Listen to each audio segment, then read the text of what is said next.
Hi friends, இன்றைக்கி என்ன மெசேஜுங்கன்னா, இப்போ ஒரு சிங்கிள் பேரண்ட்டாக ஒரு பொண்ணு வந்து குழந்தைய வளர்த்துட்டு இருக்கா. அந்த குழந்தைய எங்கேயாவது 4 ஃபங்க்ஷனுக்கு கூட்டிகிட்டு போகணுன்ட்டு அந்த பொண்ணு கூட்டிகிட்டு போகிறேன். அந்த பொண்ணை ஃபஸ்ட்டு கேட்பாங்க, என்னம்மா உனக்கு டைவர்ஸ் ஆகிடுச்சா? என்னம்மா அட்ஜஸ்ட் பண்ணி போயிருக்கலாமே அன்னிட்டு அந்த பொண்ணை கேட்பாங்க. அவள் அட்ஜஸ்ட் பண்ணாலா இல்லையான்னு உங்களுக்கு தெரியாது, அது அவளுக்கு தான் தெரியும் எதனால் அவ்வளோ தூரம் வந்ததுன்னுட்டு. அது ஒன்று. செகண்ட் என்ன பண்ணுவாங்க, நெக்ஸ்ட்டு கையில் இருக்கிற குழந்தைகிட்ட வருவாங்க. குழந்தைகிட்ட வந்து, என்னடா உங்கள் அப்பா கிட்ட பார்த்தியா? உங்கள் அப்பா கிட்ட பேசுனியா? உங்கள் அப்பா கிட்ட வீடியோ கால் பண்ணியா? உங்கள் அப்பா என்ன வாங்கி கொடுத்தாரு? உனக்கு சாக்லேட் வாங்கி கொடுத்தாரா? வரவே இல்லையா?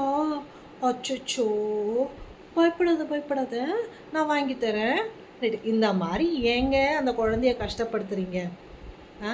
இந்த மாதிரி கஷ்டப்படுத்தவே தேவையில்லை. என்னடா நல்லா இருக்கியா, படிச்சியா, சாப்பிட்டியா, ஓகே நல்லா இரு, ஜாலியாக இரு. அதை விட்டுட்டு இந்த மாதிரி அந்த குழந்தைய சின்ன வயசுலேருந்து அந்த குழந்தைக்கு ரொம்ப மன உளைச்சலுக்கு ஆளாக்குறீங்க. உறவுக்காரங்கன்னு சொல்லிட்டு நிறைய பேர் இந்த பண்ணிகிட்ருக்காங்க. ஏன்னா ஒரு சிங்கிள் பேரண்ட்டாக ஒரு குழந்தைய வளர்க்குறது எவ்வளோ கஷ்டம்னுட்டு இந்த சொசைட்டியில் எல்லாருக்குமே தெரியும். 2 பேரண்ட்டாக இருக்கும்போது வளர்க்கும் போதே ரொம்ப கஷ்டமாக இருக்குது. சிங்கிள் பேரண்ட்டாக இருக்கும்போது அவள் வளர்க்குறாளே, அவளுக்கு ஒரு ஆறுதல் சொல்லணும், இல்லையா விட்டுறணும்.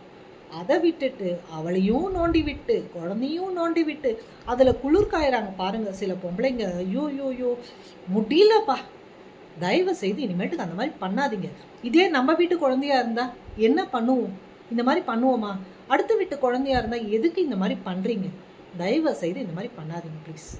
இனிமேட்டுக்கு அவங்களையும் சந்தோஷமாக வாழ விட்டு நம்மளும் சந்தோஷமாக வாழணும். தேங்க்யூ.